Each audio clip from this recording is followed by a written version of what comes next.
Good morning. This is the Eager Beaver Show. You are listening to a True North Eager Beaver Media Incorporated podcast.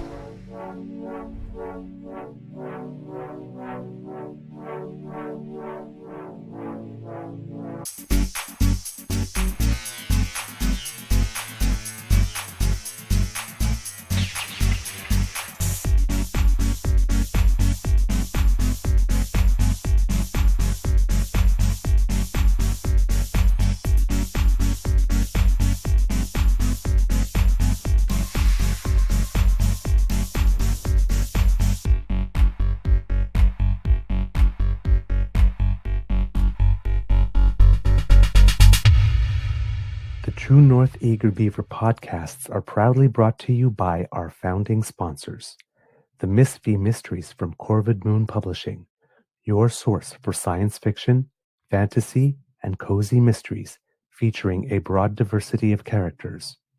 PsychicTarot.ca, book your tarot reading and unlock your spiritual journey.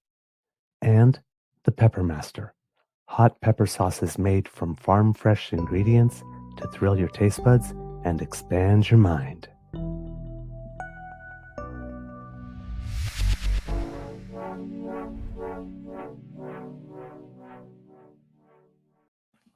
Well, good morning and hello, kids, and welcome to Season 5 and episode number 707 of the Daily Beaver Morning Show. Always 100% Canadian. Today, recording day is Tuesday, August 5th, 2025, and it's a grayish day here at the Beaver Lodge. But don't worry, I'll bring the sunshine. A big thank you goes to our podcast's founding sponsors, the Pepper Master, the Miss V Mysteries from Corvid Moon Publishing, and PsychicTarot.ca. I'm your host, the Eager Beaver, pronouns he, him, hey, Mr. Beaver A. And not with me as usual is my good friend, Mr. Grizzly, back at the grind, early morning rising and going to work, of course.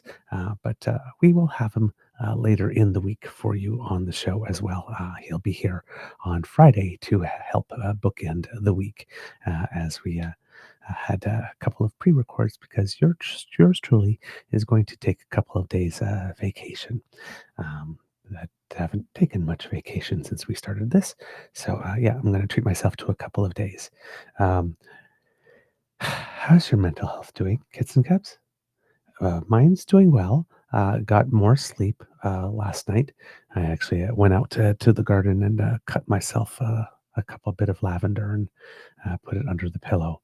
And that helped. I slept through the night, didn't wake up once, which was absolutely wonderful. And I'm now officially now, it took 2 or 3 days at the point where I am missing my beaver sweetie enough that I've decided to wear his t-shirt. Yes, I'm that person. Don't feel sad for me. Don't feel sad for me. I will have him back soon enough. But yes, I am now starting cuddle withdrawal. Yes. It's so hard. Actually, it's not that hard. I mean, it is hard. I love him. He's my boo. But uh, and I'm happy he's having fun, and I've got stuff planned as well as yeah, as I mentioned, I'm getting ready to go on a little vacation, so I've got stuff planned.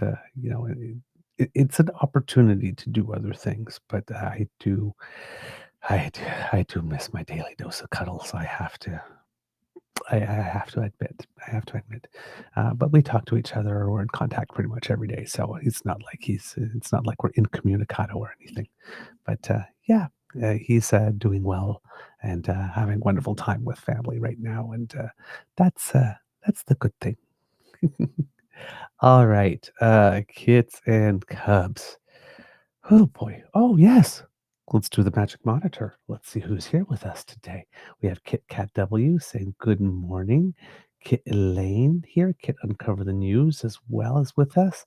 Kit Mohan is with us. Kit Playing with 3D also with us. Thank you. Kit Sharon says, Good morning, Canadian family. Kit Nonakawa, hello, is here in the chat with us as well. I think I said Kit Mohan before, but maybe I didn't. I did not. So good morning, Kit Mohan and family. Lovely to see you here. Kit Saucy is with us. Kit Jillian is as well. Hello. Kit Linda M. Good morning, dear one. Thank you for joining us. Kit Bucky is here with us. Hello. Good day to you. Kit PNC Bio is also with us.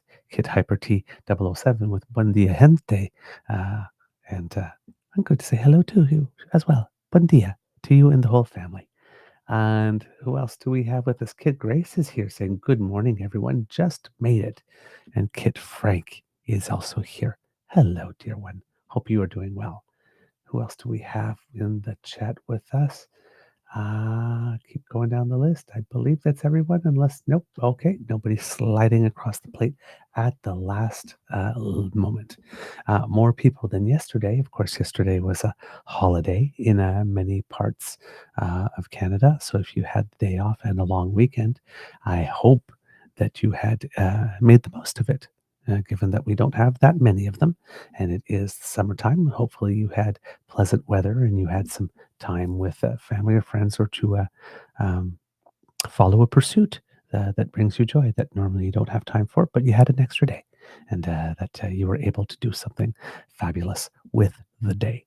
I myself yesterday got to go play some tennis again, and my foot, I have to report, is doing better. I was braver. I was bolder. I ran a little harder than I had been. This is my fourth time on the courts now, but still, still cautious. But there was one time where I had, um, I got lost in the game a little bit. And I had a harder pivot, and I noticed it after I did it. It was like, oh, gee, maybe I shouldn't do that. But it went well. uh, I felt it. Well, yeah, there's gonna be some discomfort or different sensation, I should say, not necessarily discomfort. So yeah, I did feel that different sensation, and that's what sort of prompted me. It was like, oh yeah, maybe not to launch the ball that much yet, but I played the best player I think I've played yet, and this time I got to 4 games that I've won. Um, Unfortunately, this particular player seems to have my number on my serve because I could not win on my serve at all. So the 4 games I won were break of serves. But up until now, I had only gotten to 3, and she was who I was playing yesterday was a better player than the 2 or 3 that I've played before. She had a really good placement and just enough acceleration that the ball would get there about like half a second or a second before I did. Often that can be frustrating. But for me yesterday, it wasn't frustrating. It was a good challenge. It gave me a chance to sort of push myself a little without pushing myself too hard and seeing what else I could do. And things seem to be holding up. So, yes, a little bolder, a little braver, and as a result, a little more success. So there you go. I've been finding the last 2 times I played, though, the racket heavier for some reason. I've been finding it harder to generate some whip and some racket speed as I'm hitting through the ball, which wasn't my problem at all at the beginning of the year. I started the year with um, all this extra speed and oomph for some reason. I don't know where it came from, but I'm having trouble finding it since I've come back. And I'm wondering if that might also be a foot thing.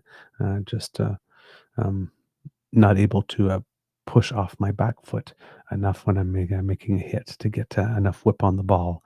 Because when I push off the back foot, that means that I'm shifting the pressure to the front foot, which is the one that I broke. I might still be babying myself there and not going for it as much as I normally do, or as I shouldn't even say normally do because I got to do it for about 2-3 weeks for the first time ever this spring, and then I broke my foot.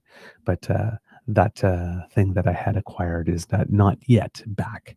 But you keep plugging away and you keep working at it. I'll have another match this morning at some time after the show, and give it another go, and then I'll have about a week off the court to give my foot a little bit of rest, because I am feeling it. I have to say, I'm definitely feeling it. I think it was um, 2 days ago when I was on the court, I was thinking, you know what?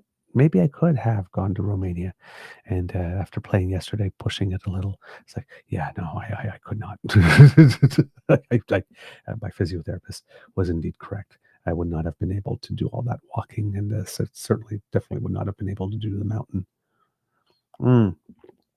So, yeah, I'm now very um, good and at peace with my decision to not have gone. Because I was wondering a little bit, maybe should I?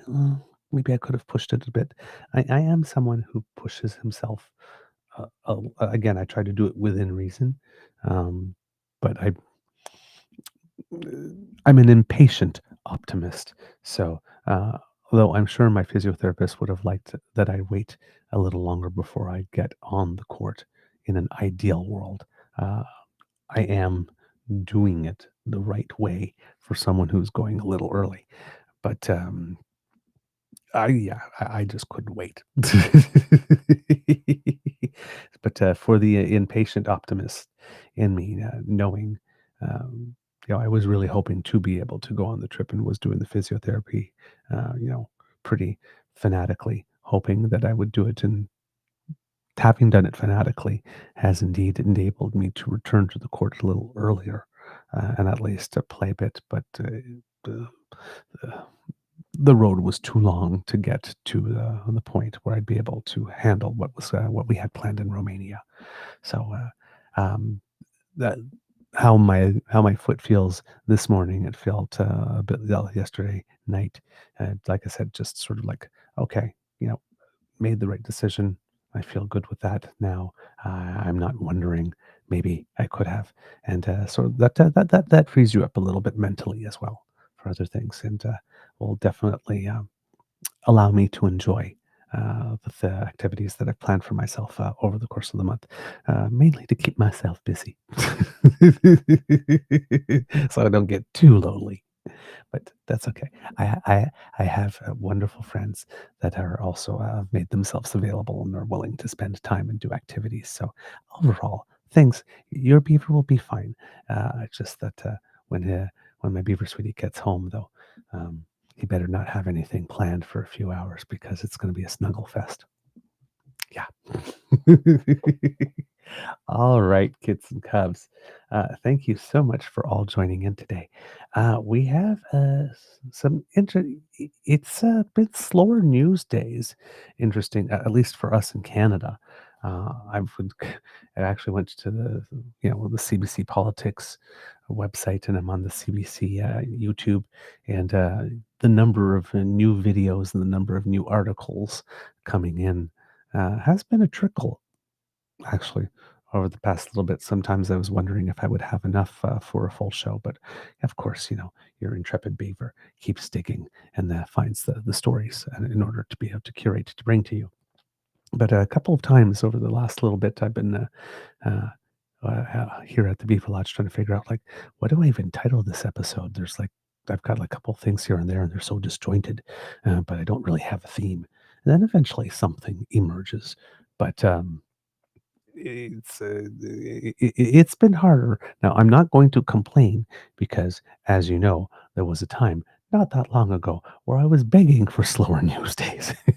Could there be less news, please? So, not complaining, just noting. Let's put it that way. But there is indeed stuff, kits and cubs. First of all, we missed it on the first, but it was Emancipation Day here in Canada. So hopefully, um, for those who who participated in some ceremonies with that or commemorated in their way. But Emancipation Day in Canada is observed annually on August 1st, so it was during the weekend, and it commemorates the enactment of the Slavery Abolition Act of 1833 in the British Empire, which led to the end of slavery in many parts of the world, including Canada. A lot of people don't know that we did have slavery in Canada for some time. It's a day for Canadians to reflect on the history of slavery and its lasting impact on Black communities, as well as to celebrate the resilience and strength of those who fought for freedom. So, usually there are some events going on here in Canada for that, and hopefully, um, uh, those who participated in them were able to learn a lot over the course of the day. It's not only a day of remembrance, but also a call to action and encourages Canadians to learn about the history of slavery, acknowledge its legacy, and actively combat anti Black racism and discrimination. So, there you go. And there are various events throughout the country, such as flag raising ceremonies and community fairs, cultural events. The events often involve storytelling and musical performances and things of the sort. So, hopefully, if you did get to participate in any activities, they were both informative, commemorative, and why not? I said both, but let's add a third one, and enjoyable. Okay. Other things going on. Friend of the Beaver Lodge, Miss Camilla Mihalik, uh, is in Windsor, Ontario at the moment because um, things have started with regard to the Miss Universe Canada pageant. Uh, and she is, of course, a contestant. If you haven't seen our conversation with her from a little while ago, please invite you to check it out. But she is already there, and it seems, based on her Facebook feed, that she is having a wonderfully good time here. So I will show you a couple of pictures. Here we go. Over here at the airport in Vancouver, getting ready to make her way to Windsor here. Uh, so with her pageant sister, with whom she has a 12-year bond, and there she is, day one, registration, headshot, and humanitarian presentation. So there's her picture, and you see her sash, Camilla here, and then it seems that they went out to have some lunch, and there you go. Rocking the fashion, loving those shoes, loving the bag, loving how everything is coordinated. So, yeah, there we go. They're doing all the behind the scenes competition at the moment, and preliminary contests start on the 7th, and then with the big final on the 9th. So if you happen to be in the area, then I think it's at the Chrysler Theater in Windsor, and you happen to want to get a ticket and cheer on Camilla, we will be rooting for her from the Beaver Lodge over here and hoping she's doing well. But yes, we are sending our best wishes, hoping that you are having fun right now, hoping that you're meeting a lot of people and building some good networks, and that you are as as calm as possible because these types of competitions are nerve wracking. You know, you have a sh- as she was telling us when she was on the show, when she's doing the interviews with the judges, she gets about like 3 minutes with each, and that's about it. So you know, you want to be at your best and focused. So because you have very little time and want to maximize the time and make a maximal impact as well. So, but you need to be centered and clear minded in order to be able to do that. So, hopefully, she is in a well rested and well accommodated and happy and healthy and all the good stuff and able to deliver her best performance. And when you deliver your best performance, regardless of the end result, you've achieved your personal best, and that's something to be proud of. So, fingers crossed that we will have another queen joining us after the 10th, joining the Beaver Lodge. But all our best to you, Camilla, and hope that you have a wonderful competition. Okay. So, oh, and other Beaver Lodge news, kids and cubs. Our YouTube channel, we have been informed, has officially crossed 650,000 views. So, thank you to everyone who has contributed in that manner by giving us the gift of your time and attention. Again, uh, never thought that what's going on now would be possible when we started this. Hoped it would be, but never thought it would be. And it's panning out and it's growing, and that's thanks to you and all the efforts you are making at sharing our content with your friends and family and with the world when you share it on socials, because you never know who stumbles upon it. So thank you for all of your help. We are growing, and let's see where this baby can go. All right. Let's see here, kids and cubs. What else do we have for you today?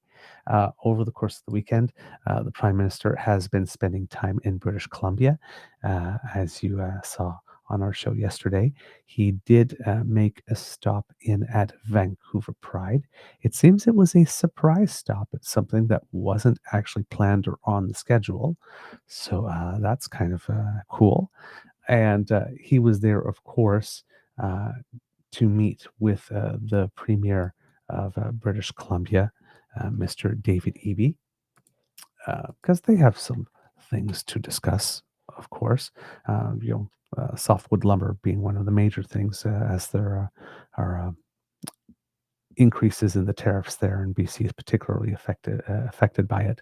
But according to the Canadian press here, it said Prime Minister Mark Carney surprised attendees at Vancouver's Pride Parade Sunday afternoon after meeting with Premier David Eby and officials from the Vancouver port.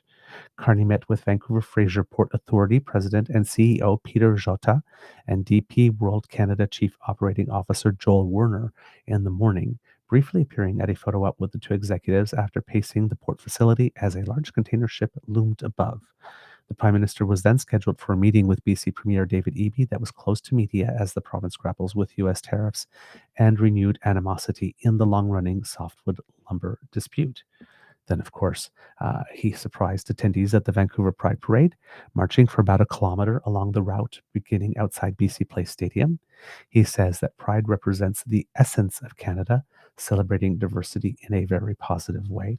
Of course, the Prime Minister has a child who I believe is gender fluid, and unfortunately, there were people who decided um, to make a point of mentioning that, not necessarily in the kindest ways, over the course of the weekend, which prompted the usual, and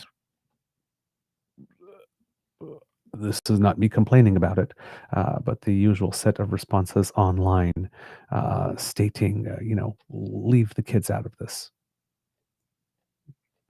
Stop going after the kids.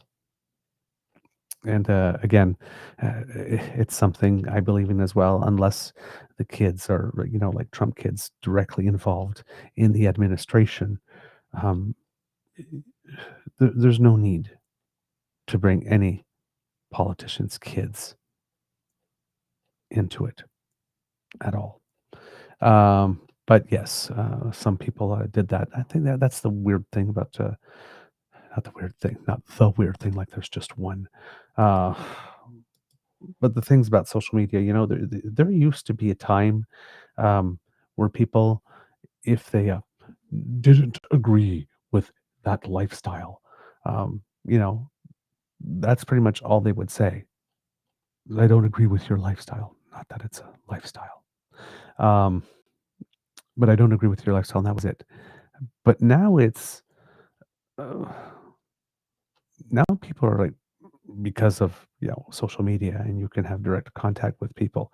Um, Now people are reaching in to other people's lives and feeling that I have a not only is like not only do I tisk tisk disapprove and shake my head and quiet, or mention it to a couple of friends who might be like-minded, but I feel I have a duty to go to social media and reach in to your life and tell you how to live or make you feel bad or insult you or campaign against you specifically or do something to make your life or your day miserable or unpleasant. Right? I'm It's like the total opposite of live and let live. It's like live and make sure that everybody else gets to live in peace if they don't live the way you do, which is really weird to me. Very, very weird to me. Um, yeah, I guess I was raised differently, um, but I don't, I don't believe in going out of my way to make somebody's day terrible. But apparently, that's a thing now. That's a thing now. So yes, some people are indeed trying to get to the prime minister in some way by making online attacks on one of his children. I don't know, man. That's again, I just don't understand that behavior. But what can you do? What can you do these days? Um, Now it seems that there's other things that the prime minister is doing. The prime minister is also going to spend another day in British Columbia, starting with a morning visit to a wood product manufacturing facility in West Kelowna, where, according to his office, he'll outline new measures to support the industry transformation and innovation, and will take questions from the media at around 10 p.m. Pacific time. So, for those who are interested in the softwood lumber issue, uh, and that's a big issue. It's particularly if you're in BC, there will be something there to address that. Um, let's see what else does it say here. And also, according to the CBC, he also toured a Canadian Forces facility on Vancouver Island on Monday. He toured the Canadian Forces Maritime Experimental and Test Ranges facility near Nanoose Bay outside Nanaimo with officials from the Canadian Navy. He toured the Royal Canadian Navy vessel Sikani, accompanied by Navy Commander Vice Admiral Angus Topshee and Commanding Officer Craig Piccolo from the testing facility. And then, of course, um, they're talking about when you're talking about softwood lumber here. The visit to the province comes amid renewed tensions in the dispute with the U.S., which has placed anti dumping duties on softwood lumber products that the BC Council of Forest Industries has condemned as, quote, unjustified and punitive trade actions.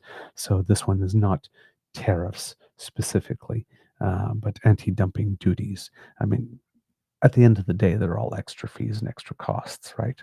Uh, just by different names, but these technically aren't tariffs in the way that they are for the other things. But yes, Donald Trump trying to hurt us in every way possible. Again, wants to break us so that he can own us, and we therefore must resist. We just must. So that's what the prime minister is doing today. On the trade front, um, based on comments made by Dominique Leblanc, who's one of our 2 point people here on trade, the other one being, particularly with the United States here, the other one being the ambassador of Canada to the United States, Kirsten Hillman. Um, Dominique Leblanc gave the impression in some um, things are a bit on a pause for the moment. Uh, it feels a little bit like um, oh God, Ross and Rachel on Friends. We're on a break.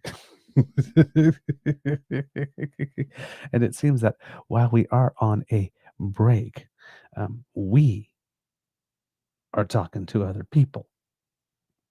So let's first look at what Mr. LeBlanc had to say uh, with about basically the August 1st date, just having come and gone without really a deal, uh, mainly because it would appear that Team Trump doesn't want one at the moment. Again, we're showing up as honest brokers. We're ready, willing, and able to deal, but there is no good deal on the table. And Donald Trump would like us to just accept his first offer and run with that. And that's not something we're prepared to do. So it seems that, again, we are being very difficult to deal with and probably, again, still mean and nasty.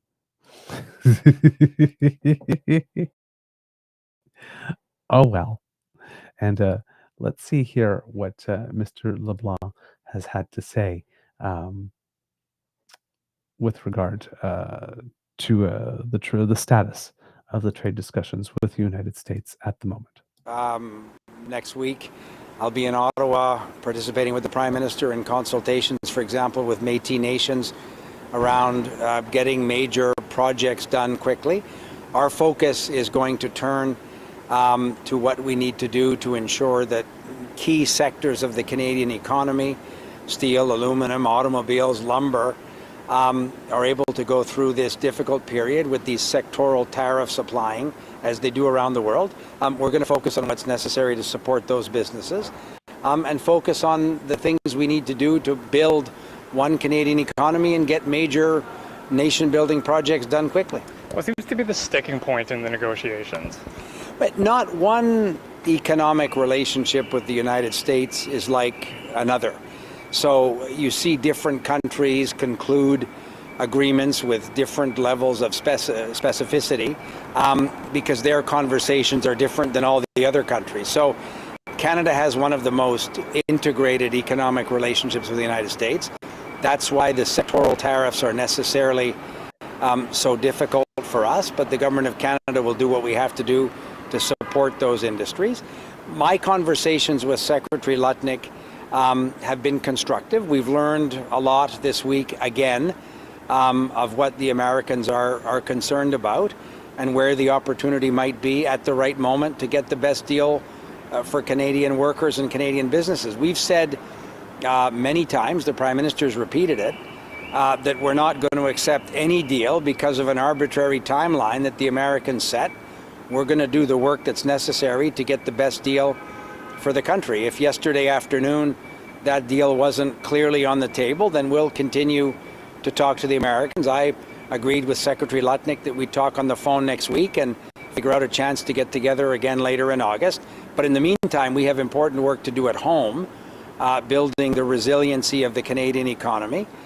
Canadians elected us to get major projects done quickly, so that's going to be obviously a huge focus in the coming weeks and months. What's your message to Canadians who are reading the news today and they're worried about their jobs and things potentially costing more because of these tariffs? I think Canadians need to understand that the Prime Minister has been clear from the very beginning that the government will do what is necessary to support sectors of the Canadian economy and workers that are facing an unjustified trade action by the United States. We're working obviously with provinces and territories in a very collaborative way to ensure that we have the right series of measures to support Canadian businesses and workers. But we've also said to Canadians that we can give ourselves a lot more than any other foreign country can take away. So we can build big things in the Canadian economy in the coming months and the coming years. We can do so with Canadian labor and Canadian workers and Canadian steel and Canadian aluminum. And we can also, the rest of the world is knocking at Canada's door to increase their trading opportunities with us. Every international trip the Prime Minister goes on, he comes back and tells us that international businesses and other foreign heads of government are anxious to collaborate with Canada. We were elected on a mandate to build the strongest economy in the G7. That comes from diversifying our trading relationships, building big projects at home, but recognizing that the United States will continue to be our neighbor, continue to be our most important economic and security partner.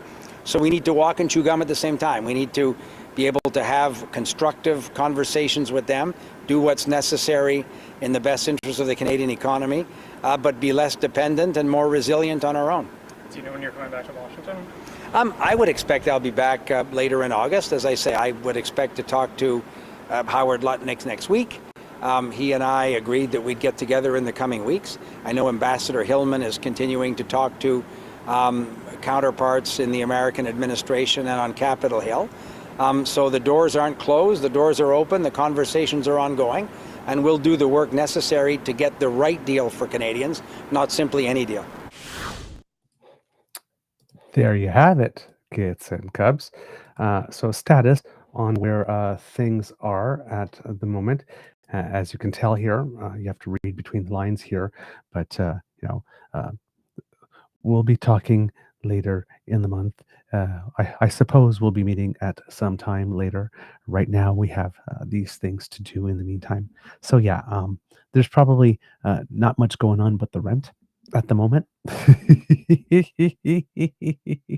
But like I said, it's not like we're working on just one track. We are working on this dual track, trying to get the best deal possible with the United States, no longer with any particular timelines, and realizing that now we do have an advantage in dragging things out if need be. And also a reminder that this deadline is the one that the President of the United States himself set and then blew past. Right? We had nothing to do with this other than not wanting to lie back and take it. So he's the one that's not meeting the deadline. It's not us in this particular case. And he was the one, the July 21st deadline that had originally been established 30 days after the meeting or whatnot, the G7 meeting. It was also Trump who blew past that one by pushing it back to August 1st. In there, Dominic LeBlanc did mention that meanwhile back home there's other things to do, like the meeting with the Métis. I don't know if it has been confirmed for August 7th, but that was the date that Victoria Purdon, I believe it is, who is the president of the Métis National Council, mentioned as the date that had been floated when they had the meetings between First Nations community representation and the premiers in Muskoka a few weeks ago. So it looks like, if Dominic LeBlanc is referring to that, it looks like it will be at some point this week in there. So that is good. Also mentioning that the lines of communication are indeed still open, and there's no reason for which they wouldn't be in this case. But not too much activity. So it's almost like, it's taking a breather, taking a pause, and that type of stuff. Now, sometimes it's good to do that just for cooler heads, but it's not like the United States doesn't have a lot on its own plate going on too. I mean, it's trying to negotiate deals allegedly with 200 nations at the same time. So, and there's stuff going on in Ukraine, and there's stuff going on in Gaza, and then there's, right? So the United States kind of has its hands full at the moment too. And then, of course, the president has his hands full with the Epstein files and everything else that he's trying to distract from, and firing the directors of the Bureau of Labor Statistics, because that's always a good thing. That inspires confidence. Yee. Yesterday, trade in Canada, stock markets and everything were closed. But yesterday in the United States, there was bound on the Dow for everything that had been lost on Friday. So I'm guessing, again, the world markets are dismissing Trump's threats. Today, if I'm looking at the Asia Pacific markets, pretty much everything is up. European markets, everything is up without exception. And the implied openings here on the North American stock markets are also showing us slightly up. So again, he keeps on talking tariffs and all of that, but it seems that the market keeps on shrugging it off at the moment. From the best that I can understand, this is abnormal behavior for the market. We would expect the market to be a little more turbulent at the moment, but it seems that a lot of the growth in the market is coming from technologically based areas, particular things having to do with AI. That there's so the market seems to believe at the moment that there's a bigger, much more to gain in high tech and AI and data centers and stuff like that than there is to lose so far from Trump yo-yoing on trade and on tariffs. Um, but once everything starts to hit, things might hit hard and sudden because in the United States right now, if you are paying attention, with the job numbers revisions that cut, um, it basically indicated that there were 258,000 fewer jobs created in May and in June than had been originally suspected. Uh, Recent economic data has shown that unemployment has ticked up a little bit. Again, unemployment in the United States is lower than in Canada, but whereas in Canada our unemployment rate went down 0.1% the last time we had a number, theirs went up. Now, of course, you'd have to see it over several months, but to say that there's a trend, but you have that, and then we had the economic numbers that were showing that there was a 3% boost in GDP in the United States, but that was attributable to people making big ticket purchases before more tariffs would come in. So there's a bit of a distortion.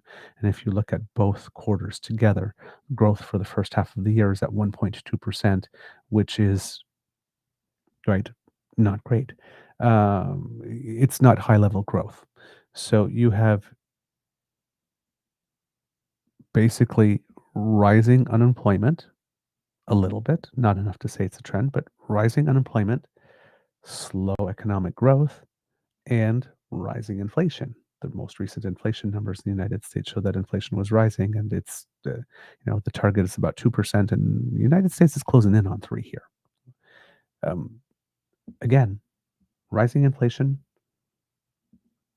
increasing unemployment, and slow economic growth. Those are the 3 criteria you need to be in stagflation. And stagflation is something that a lot of people consider, and the economists consider, worse than inflation.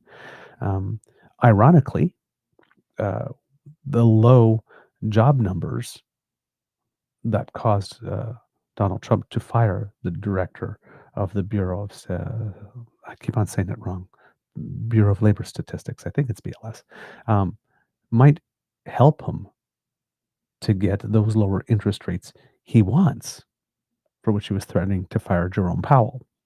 There's also news from the States that one of the directors of the Federal Reserve has resigned.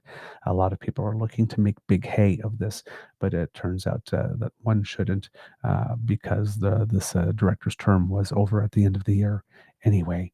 But a lot of people are wondering if Trump will use this opportunity to bring in someone to the Federal Reserve who might be the one he would like to tap. God, I don't want to have any visions of Trump tapping anything. Name to be the Fed chair eventually.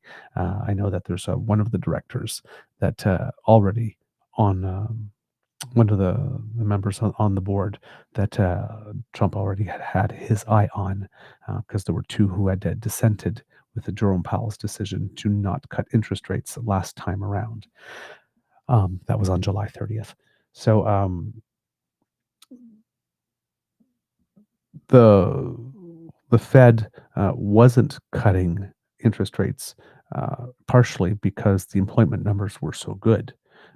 But if those employment numbers aren't as good, then there would be a case, maybe, to make a cut at the next meeting of the Fed, which is something that would make Donald Trump happy. So you would think he would give the director of the Bureau of Labor Statistics a promotion for having revised the numbers downwards, which could create the situation he wants with interest rates. But he doesn't think past the current nanosecond. So he fired that person instead. And yeah, thus increasing the level of instability globally, because now everybody's going to wonder if the next person, when they put out the numbers, are those numbers designed for the world to understand how the United States is doing, or to please the audience of one. And that's not a good sign when that starts happening. Markets don't particularly like that, but oh well. Again, I keep on saying, if the United States wants to repeatedly punch itself in the dick, I'm not going to stop them. So we have Dominic Leblanc given his assessment of it, using some very being very deliberate with his word choice, to sort of indicate that yes, there is indeed um, we are moving on to other things in the meanwhile, because we have other priorities. And that other priority would be working on the second track. So the first one being trying to get a deal with the United States that can be somewhat acceptable or workable. But then on the other track, continuing with our diversification and of our trade, diversification of our trade partners, and trying to redirect or reorient our economy, which is probably the bigger job of the two in normal times, because in normal times we would be dealing with a rational actor in the United States who would, would like to get some wins, but would have no problem with us having some wins too. But in Trump world, he has to win everything and we have to lose everything. So we do not have a rational actor here, and so the whole part about what we're doing in the meantime, as we are buying time, because essentially that's what we're doing. We're marking time now and we're buying time in order to get more stuff uh, on the second track completed and underway. And then hopefully time will do, and time will do what it does in the United States, and other pressures will come to bear on the President of the United States, which might clarify the mind and make him more amenable to making a deal that isn't totally exploitive. Let's put it in that sense. Um, again, Dominic LeBlanc here said, we have always said that we would not accept just any agreement. We would accept an agreement that was in the interest of workers in the Canadian economy. And at the end of the day, yesterday, that agreement was not yet in sight. And that's pretty much all that there is to it. So we keep the lines of communication open, and we hope that something will unblock somewhere else, um, that will allow us to move the ball forward. There's another not another development, but Jean Charest, who is a member of the Prime Minister's Council on U.S. Relations, had also had some interesting things to say about the situation in the United States. And there's a bit here that I want to play for you. However, this is the first time that I'm going to try something like this, so I do not know if this is going to work, kits and cubs. So if you are here in the chat, if you could tell me if it does, I would appreciate it, because normally I play clips for you that are video. This one is an audio only.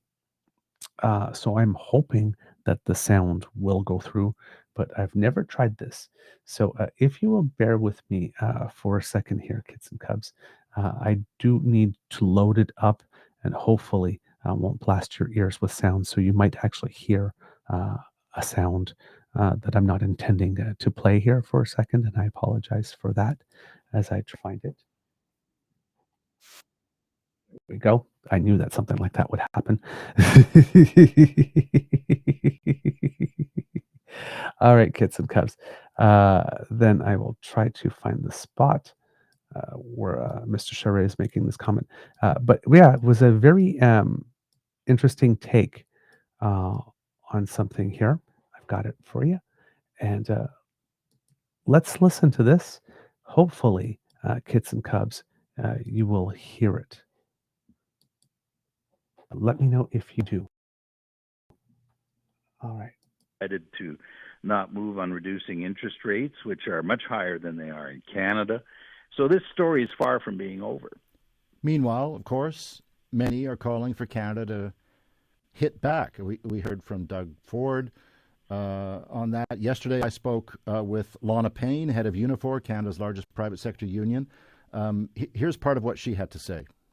We can't roll over. That's not an option here, because what will happen is the appetite for concessions from this president will continue to grow. And so there has to be a line in the sand. And Canada actually is one of the few nations with leverage here, and we're going to need to use it. Mr. Charest, how will you be counseling the Prime Minister on this? Should Canada retaliate? We need to keep everything on the table, including retaliation, and we can retaliate in sectors that would have very severe consequences for the American economy. Energy is an example of that. Potash, where American agriculture sector needs our fertilizer and can't do without it, and we're the main supplier, whether it's uranium, strategic minerals, even aluminum and steel, for which they absolutely need. But we need to, take a step back. Right now, no one has the true grip on the number, but it's up to 90% of the merchandise going back and forth is free of tariffs. So let's take our time here to look at what our options are, keep them on the table, and if we need be, we can use some of them. Now, keep something in mind. If we do that, we are also hurting ourselves. There is no simple, easy choice here involved, and we're conscious of that. And we choose to, retaliate and to hurt our own economy to be able to respond. But that is part of the calculation if we choose to retaliate. What do you make of Trump's reaction to Mark Carney's announcement on Canada's position on Palestinian statehood, drawing that into the trade talks? I think he's, after first making comments saying that it would make things harder, I think Trump is also saying it wouldn't be a deal breaker, but drawing politics of that type into the trade talks kind of seems like uncharted waters in a way, doesn't it? I mean, should Canada respond on that basis? Well, this is hubris. Clearly.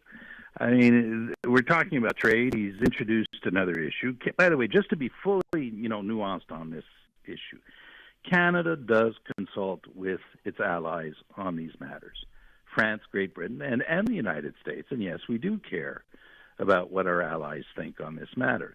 At the end of the day, we make our own decisions. These are sovereign decisions for which the Prime Minister of Canada is accountable to the Canadian people, not the American president. And Canada is not a vassal state. And so this is an overreach. President.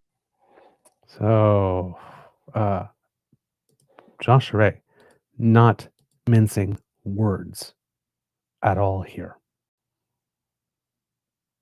Right?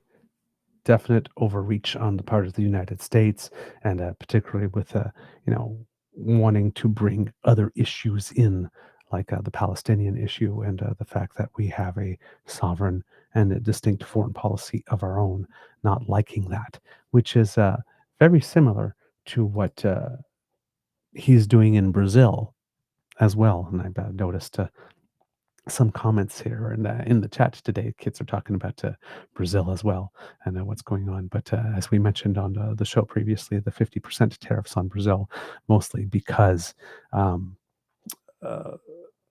country insists on pursuing their former president, Jair Bolsonaro, for having allegedly plotted a coup. Of course, Trump doesn't want anybody getting any ideas that this might be a good thing, course of action. So, so of course, he is taking a personal issue and trying to make a trade issue out of it. According to Kit Uncover the News here, Brazil's Supreme Court ordered the House arrest for former President Jair Bolsonaro on Monday, saying he had violated precautionary measures imposed on him. Oh, well, Too bad. So yeah, um, the overreach with this is good. Is important to note. And yes, we are not a vassal state. We will do. We will do what we do. So the story is far from over. Basically, is Jean Charest's uh, take here on this, and that we should not be doing stuff that Scott Moe is asking us to do. We should not be panicking at this moment. We take a deep breath and we take a look at the lay of the land, and then we chart our path forward. Uh, with regard to the United States, again, keep it on mentioning that the deals that he allegedly has are not deals, but rather announceables. They are perpetual adjustments to the United States deciding how it's going to, repeatedly punch itself. And the U.S. consumer hasn't felt the entire weight of this yet for many reasons. Some importers are not passing on the entirety of the costs at the moment, hoping that good sense will come to Trump and that he will reverse himself on some of these things. There's also the court case there, and there's also the fact that people pre-purchased up to almost a year's worth of what they would have needed to keep in business in order to avoid tariffs. And all of that is working its way through the system.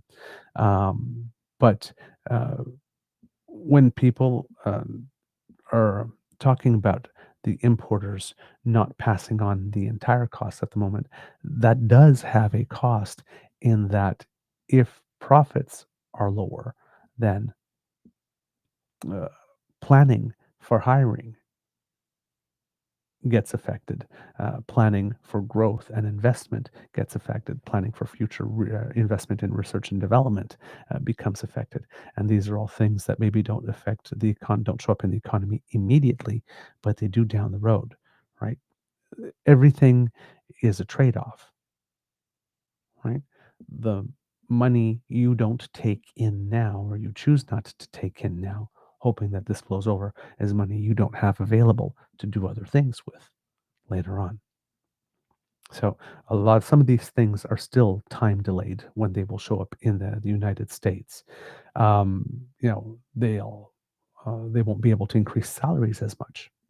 For example, if there's a trade negotiation or labor negotiation and these types of things. So no matter how you slice it, the citizens end up paying, whether it shows up now, whether it shows up 6 months down the road, whether it shows up in lower salary increases, whether it shows up in slowdown in hiring a couple months down the road. But the citizens end up paying for this eventually. I mentioned the unemployment rate in the United States rose to 4.2%, with just 73,000 jobs being created in July. The main numbers were revised downwards from a 144,000 net gain in jobs to only 19,000, which was a downward revision of 125,000. The June numbers were revised downwards from 147,000 jobs to 14,000 jobs, which was a downward revision of 134,000 jobs. These are the weakest numbers since December 2020, and the pace of job creation in the United States is the weakest in decades outside of a recession. Again, when we're talking about the elements needed for stagflation, there you go. Now, us taking time to do other things and having a pause, what's going on, as we mentioned, maybe doesn't have so much to do with us or that the United States is not interested in us, but just because the United States has bigger fish to fry. Because this week, Friday, is the end of the week or the end of the time period to which Donald Trump offered an ultimatum to Vladimir Putin to stop its war, right? He gave Vladimir Putin 50 days of runway when he announced this a while ago, that he might have to take some action. And he said that he might have to impose some sanctions of his own, focusing mainly on secondary sanctions of nations that are doing business with Russia. The Trump administration did announce recently 25% tariff on India And part of that, it seems, is due to the fact that India is buying a lot of Russian oil. I think, if I'm not mistaken, based on what I heard, China and India together are basically buying 80% of what Russia has on the market, and that's the money with which Russia is still fueling its war in Ukraine. And people are saying that even um, the what India and China are purchasing at the moment would be enough to fund the war probably for another year still. And whether or not Ukraine would be able to resist that long, whether or not that 1 year would be enough time for Russia to then march in and achieve its ultimate goals in Ukraine is the question out there. So some people might be looking to take some stronger action on that at the moment. There's also, conversely, I don't even know if conversely is the word the proper word to use here, but also it seems that the OPEC plus nations, so the OPEC and then there's a group of 10 other nations, have agreed to another production output increase, which would negate or completely um, end the pullback that they did a while ago. They had stopped pumping, I think, at 2.2 million barrels a day at some point to in order to affect the price, to get some price stability. And over the last while, OPEC has been announcing production increases slowly but surely. And the most recent one that they've announced would basically uh, put back those 2.2 million barrels per day that they had taken out of production in completely. So we'd go back to where we were before this type of action had started in terms of the amount of production. So these are all things that might influence price seem to be happening simultaneously. And I don't know how all of these things will work together. But that's what's going on in these circles at the moment. As if you've been following the news, the United States had deployed submarines to the region after Russian President Medvedev issued some threats. Donald Trump made some statement about him having a fresh mouth. Uh, also saying that a lot of people, his announcement that he had deployed those subs to the region made a lot of people ask, wait a minute, do you mean that that region was not being covered before? Are you sure that's a message you want people to know, that there are times where you're not covering that region? So, yeah, there might be some splaining to do with regard to that announcement. Putin is on the record as saying that whatever the United States does, it will not make him change course. Putin still doesn't fear Trump enough, or doesn't think that Trump has the follow through required, whereas Vladimir Putin keeps on saying, yes, yes, absolutely, we're all for a ceasefire, but first I want to achieve my goals. So, in other words, he's not for any type of ceasefire. Um, Russian state media apparently barely covered the development about the positioning of the submarines. In a post on Telegram, a member of the Russian State Duma, who's a former army officer, called Trump's announcement, quote, a fresh statement with the a fresh statement with the same old pop that no longer works. We don't bet on Trump, just as we don't bet on Biden. We bet on ourselves. So, yeah. So this week here, potential pivotal moment, because the deadline that Trump imposed was on the 8th. And then we'll find out whether or not there will be additional sanctions on secondary sanctions on states that do buy Russian oil, in order to try to deter that. The rest of the partners that are imposing sanctions would really, really, really welcome that. Welcome the United States to match sanctions already imposed, or to do this type of thing. So, yeah, we'll see. We know that Trump doesn't like being laughed at or humiliated, and is starting to maybe perhaps feel that Vlad hasn't been totally honest with him. Or that Vlad might be mocking him from the sidelines. And so maybe there will be some follow through this time. But as in the process, the next step that's going on here is that Trump has a special envoy named Steve Witkoff, who is expected to be in Moscow midweek, just before the deadline. And we'll see what that yields. I'm guessing is that probably not much, because Putin doesn't react to threats. He reacts to actual things being done. So Trump will actually have to declare some actions, and other nations, getting together to put them in effect. If indeed there's going to be some movement from Putin, but Putin is not going to move before there's any actual pressure that has been declared that might cause him to have to. He's not.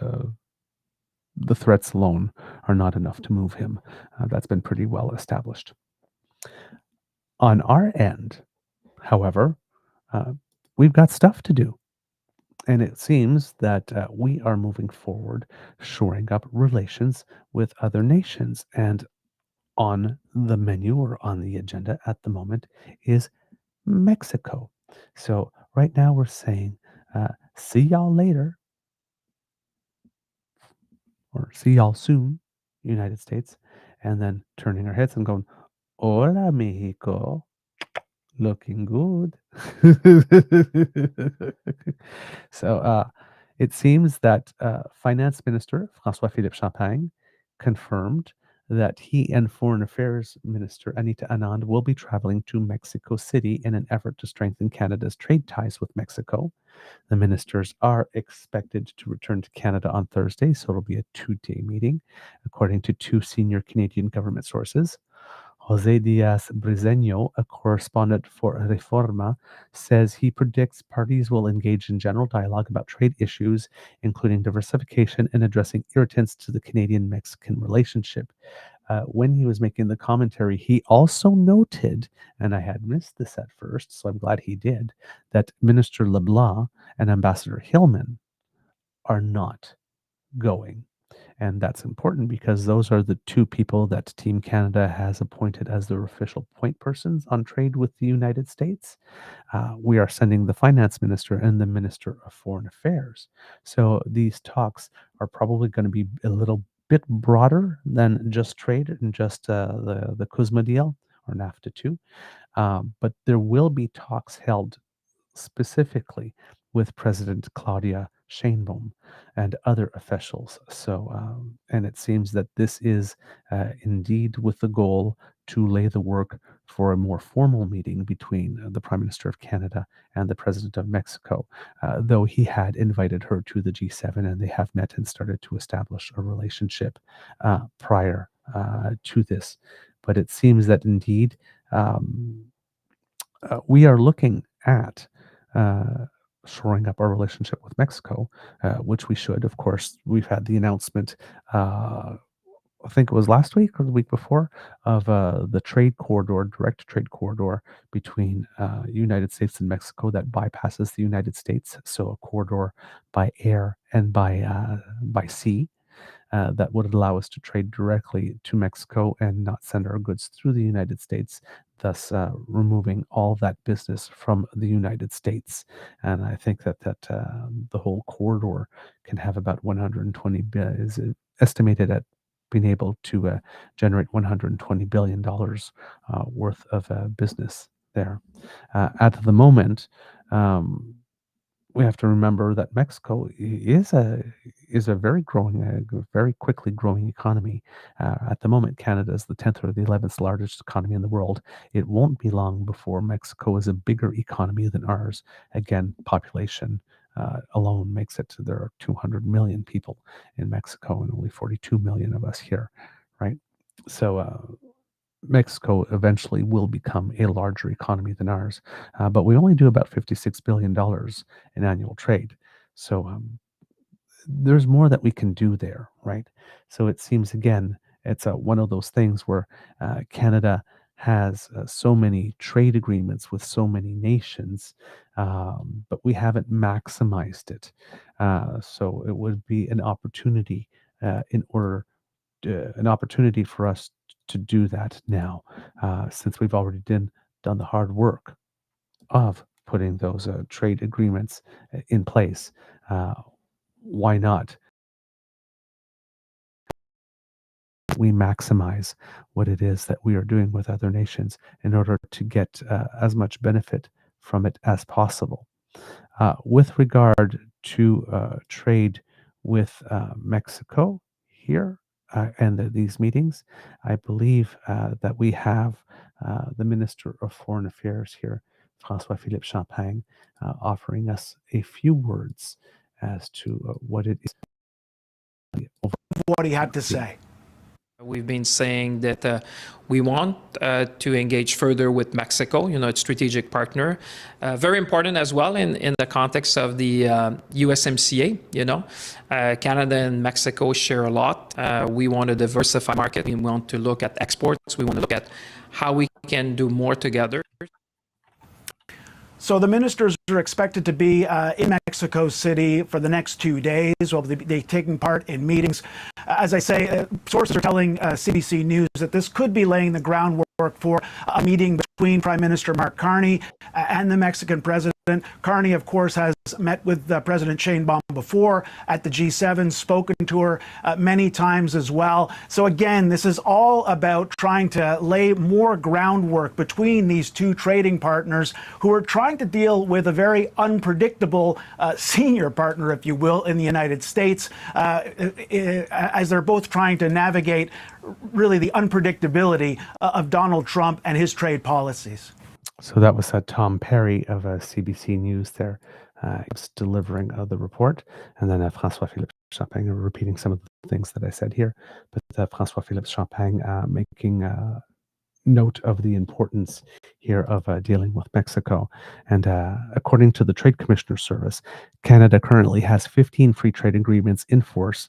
These agreements provide preferential access to over 51 countries, representing a market of 1.5 billion consumers. These agreements cover approximately 61% of the world's GDP. So again, we have a huge, massive sandbox in which to play in, because we negotiated all these deals. But again, it was just much easier for us, as I keep on saying, to put our hands behind our heads, our foot up on the desk, and saying, look at all this business that we're doing with the United States, and look how we're growing our economy doing that. Why do we need to invest the time and all that in building these relationships with other businesses and other companies in other nations when we can just ship it down south? It's so much simpler, so much easier. And that is what we did. And we took the path of least resistance for the longest time. But turns out that our biggest trading partner is now becoming not only our biggest competitor, but someone actively, a nation that is actively seeking to hinder us.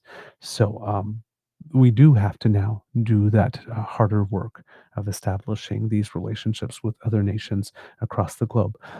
On the upside, Trump is doing the same thing to all these other nations, so they also have motivation to deal with us now, particularly Switzerland. If I'm hearing Switzerland is not happy at all. They got slapped with 39% tariffs, and they're like, they can't figure out why.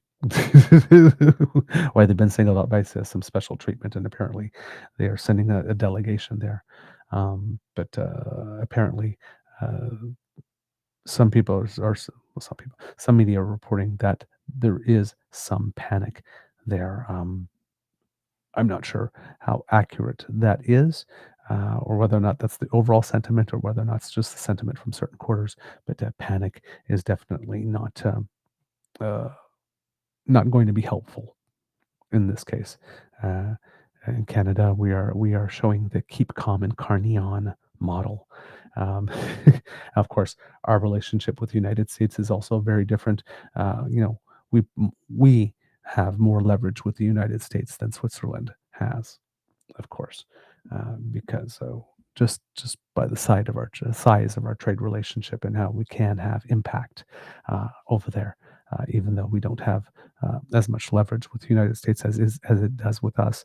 We definitely have more leverage with the United States than Switzerland does. So the reactions of our nations are indeed going to be different here. Okay. So sending Anand and François-Philippe Champagne also has the benefit strategically of having a little bit of a fig leaf of deniability. If we had sent LeBlanc and Hillman, it really sends the message, okay, United States, you won't deal with us, then we'll send our people to negotiate something better with Mexico, and we're going to gang up against you. And that could cause Trump to have another tantrum and do something wild. But, we can turn around and say, well, we didn't send our trade negotiators. I mean, we sent our Minister of Foreign Affairs and our Minister of Finance. I mean, Mexico's trading partner. Of course we would do that. We're building our relationship. So don't worry. What you think is going on is not going on. What you think is going on is going on. But it gives us that fig leaf of deniability, if you want to put it that way.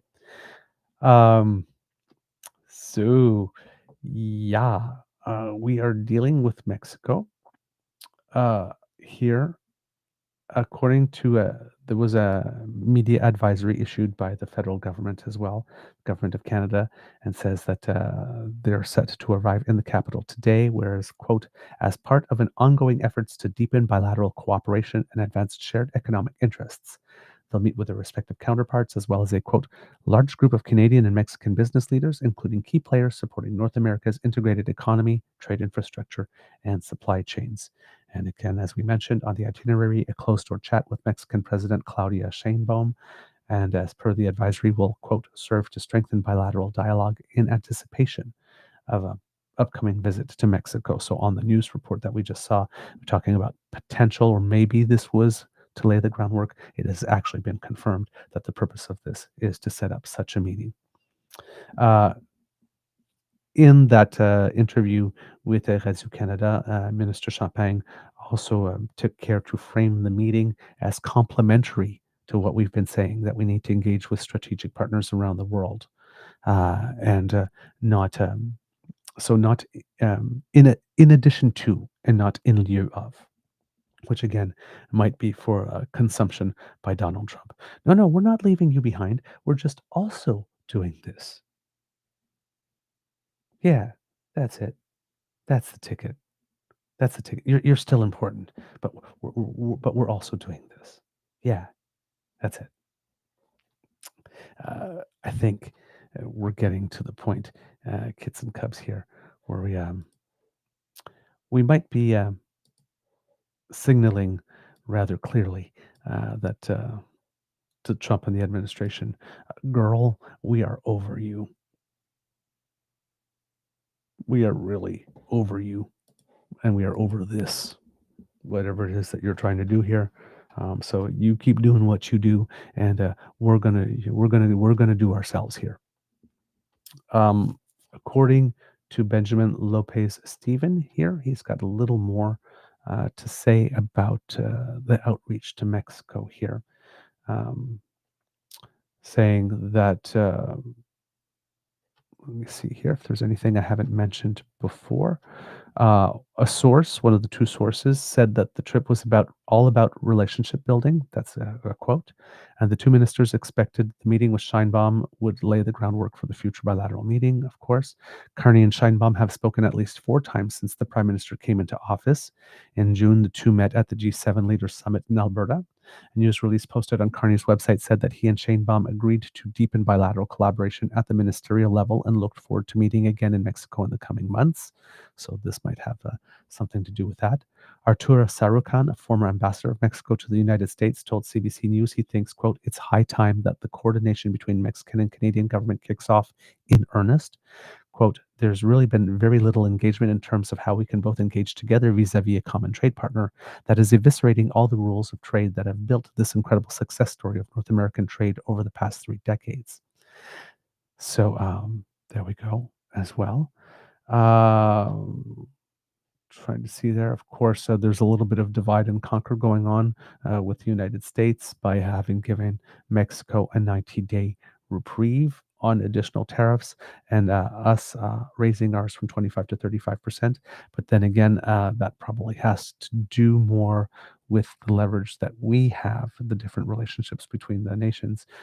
Again, given that our trade with the United States is much more extensive and much more integrated, we did have the wherewithal to impose some counter sanctions at some point and to resist and to make some public statements, whereas Mexico took a more quiet and a cooperative path up until now because they don't have necessarily that leverage. But then, of course, Mexico has other things that it could put on the table.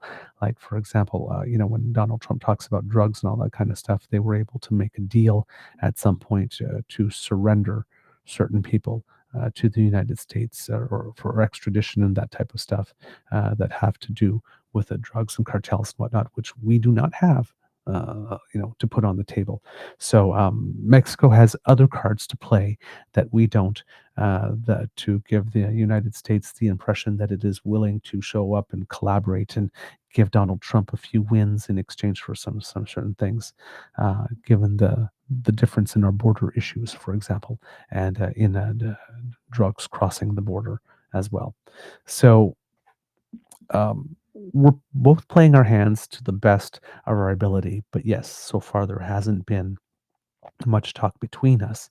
And the first time around as well, there wasn't much of that as well. And often in these talks, there are often certain people from the sidelines who keep on preaching that we should cut bait on Mexico and just go for the best bilateral deal, which is dumb. It's just dumb. It's a trilateral deal, and Mexico can be an ally and a much needed ally. The last thing you want to be is in a one-on-one relationship with the United States, particularly when there's a Trump there, where there's a much bigger power imbalance than if it's a one versus two. So it's nice to see the Canadians finally taking steps to coordinate and strategize with Mexico and to look at, is there? I mean, there might be. Mexico might have some steel and aluminum needs and potash needs, and all that kind of stuff. So there's a lot of stuff that we're selling to the United States that Mexico might want in on, and vice versa, right? So again, a market of 200 million people, that's nothing to sneeze at. So yeah, Mexico. Let's talk. Let's get to know each other a little better. Let's see if we can do more trade between us independently of the United States and help protect ourselves here, right? When Prime Minister Carney says we can be our own best customer in Canada, I guess 42 million strong. Well, why don't we add another 200 million there? There's a lot of things that we sell to the United States that we could sell to Mexico. It's not like Mexico doesn't need steel or aluminium, doesn't need critical minerals, doesn't need potash, doesn't need fertilizers, doesn't need lumber, right? We don't have to sell that to the United States. So, we have a market of over 400 million people in Europe, and then there are the ASEAN nations, and then we have our free trade partners in Asia. We have Japan and South Korea. We have Indonesia as well. So, there's other parts of the world, like I said, that we can do business in. We also have those discussions again between the CPTPP nations and the EU nations, seeing if they might want to get together to form one larger trading bloc. We happen to be well positioned as a member of both, not a member of the EU, but with CETA.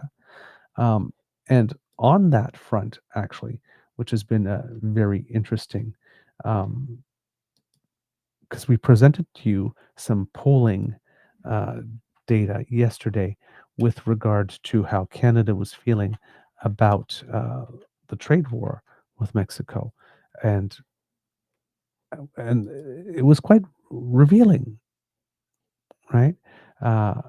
But there's another part on this: is our turn towards Europe. How is Canada feeling about that? And very interestingly, on this front, where I think Angus Reid also asked this question specifically, and they asked, Should Canada seriously consider initiating a formal process to join the European Union? Yes, 46%, no, 38%. So not a majority of Canadians, but still a plurality, and 8% more saying yes than no. But then they did something very interesting. They looked at it according to party lines. And if you ask NDP voters, should Canada seriously consider initiating a formal process to join the European Union? 51% of NDP voters said yes, 37% said no. So just a slight majority. If you look at Liberal voters, 51% also said yes, same number, 34% said no. So slightly less resistance there. And here's the surprising number. Among Conservative voters, 43% said no, 45% said yes. So even among Conservative voters, 2% more say that we should consider initiating a formal process to join the European Union. That one surprised me. So, and then when asked specifically, Canada must remove barriers with the European Union to more deeply integrate Canada's economy with the EU in order to reduce our dependence on the United States. 12% of Canadians disagree with that. 85% agree. So, mass agreement from coast to coast to coast to a turn towards Europe, less agreement on actually joining the EU, but still 46%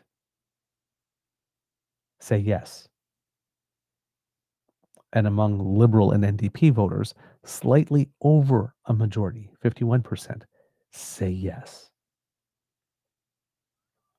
That is, and again, with the even conservative voters, slightly more saying yes, which actually really surprised me in terms of the conservative support. But not everybody is necessarily in this boat. The conservative voters are not actually following their party here, who keep on seem to be preaching that we need to cave and get on our back and show our belly and try to get a deal quick and sacrifice absolutely anything to get it now so that we have a minimum of stability. And conservative voters are like, no, I like this idea of turning to Europe, and even though we're not as enthusiastic about joining the EU as Liberals and NDP are, there are more of us who are willing to consider that as a possibility than not.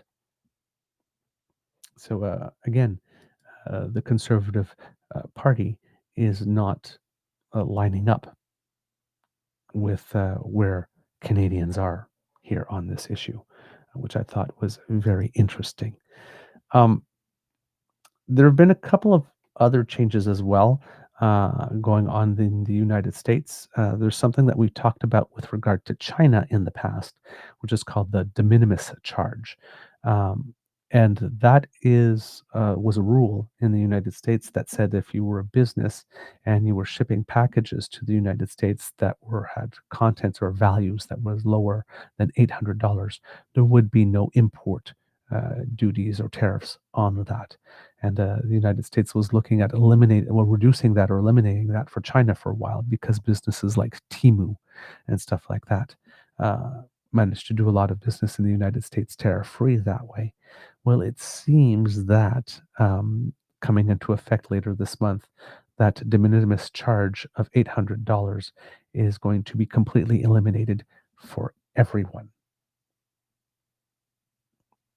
Again, we'll see if there'll be some adjustments along the way, but that means if you are a Canadian business and you do a lot of business in the United States by selling things and shipping packages there that have a value lesser than $800, you will soon have tariffs and duties and stuff of the like on that. That will no longer be allowed, which is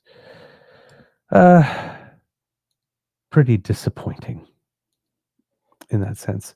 But you have to understand that the United States, a lot of this is trying to generate as much revenue as possible to cover those big tax cuts to the rich. And now Trump is even musing aloud, apparently, about eliminating all income tax and fueling everything through tariffs, through consumption tax only, which in one way is not a bad idea, right? Um, if Canada had a higher GST, let's say if the GST was like 20% when we bought things, and there was no income tax whatsoever, right? You could probably reorient your economy that way. There would be different consequences and stuff, but that's that's one way to go. But Trump is trying to do it through tariffs rather than just saying, I'm going to impose a consumer tax, right? So these tariffs are behaving the same way as a consumer tax. But if he had just said, you know what, I'm cutting income tax and I'm substituting that with a consumer tax, and I think that that's a better way to go, that would be wholly internal. By doing it this way with tariffs, he gets to create the impression that other people are paying this, which they're not.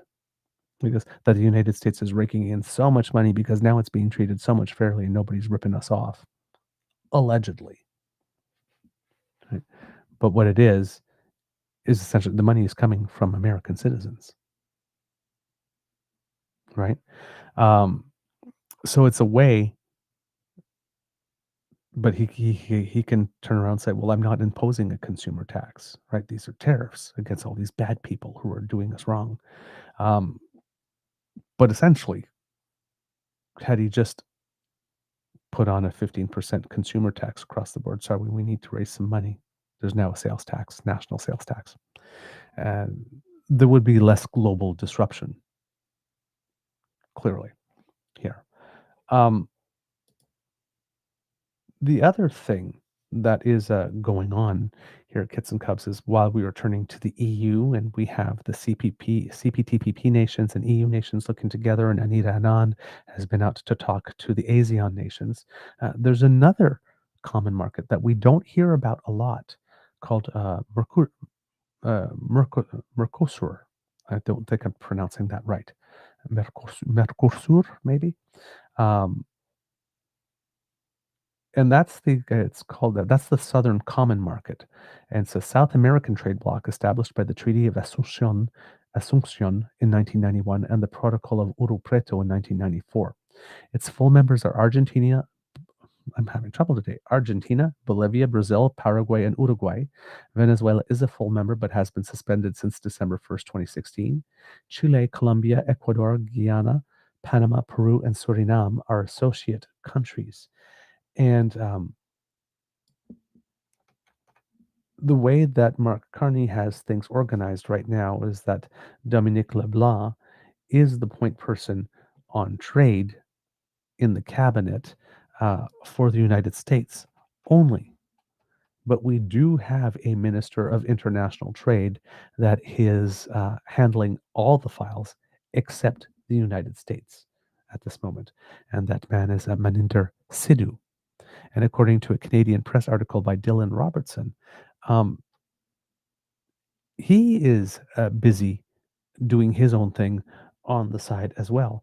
And I think you will find this interesting.